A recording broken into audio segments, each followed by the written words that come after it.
তো তোমরা তো দেখলেই আমি কেন রেডি হচ্ছি। তবে হ্যাঁ, রেডি হওয়ার সময় আমি জানতাম না যে আমরা কোথায় যাচ্ছি, এমনকি আমরা স্টেশনে গিয়েও জানতাম না যে কোথায় যাচ্ছি। টিকিট কাটতে গিয়ে ও জাস্ট মনে করে যে ঠিক আছে হাওড়ার টিকিট কেটে নিয়ে আসি, তারপরে ওখান থেকে কোথাও যাওয়া যায় যদি।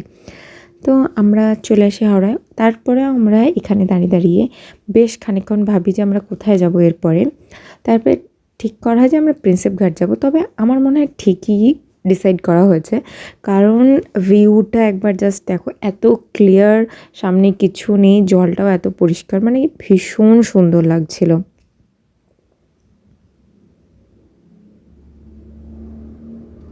আর এই ভিডিওটা অবভিয়াসলি শুভাশিস নিয়েছে, তাই জন্য আর একটু বেশি ভালো লাগছে আমার। যাক, এখানে চলে এসেছি। আর হ্যাঁ, এসে এখানে দেখি না এখানে শ্যুট হচ্ছে। আমিও ভিডিও করছি, বাট এরা প্রপার ভিডিও করছিল দেখলাম। যাই হোক, ওদেরকে খানিকক্ষণ দাঁড়িয়ে দেখে চলে গেলাম আমরা আসল জায়গায়।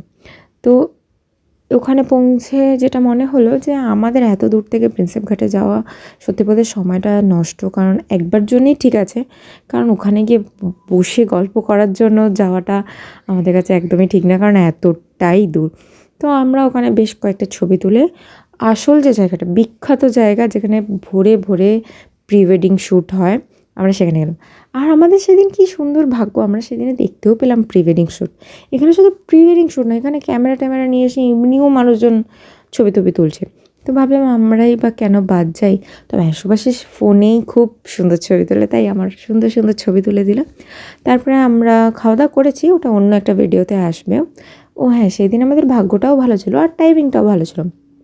আমরা ঠিক ঠিক টাইমে পৌঁছে গিয়েছি গঙ্গা আরতির সময়, মানে বেশ খানিকক্ষণ গঙ্গা আরতি দেখে তারপরে বাড়ির জন্য রওনা দিয়ে দিলাম। তো এখনের মতো এতটাই, বাই।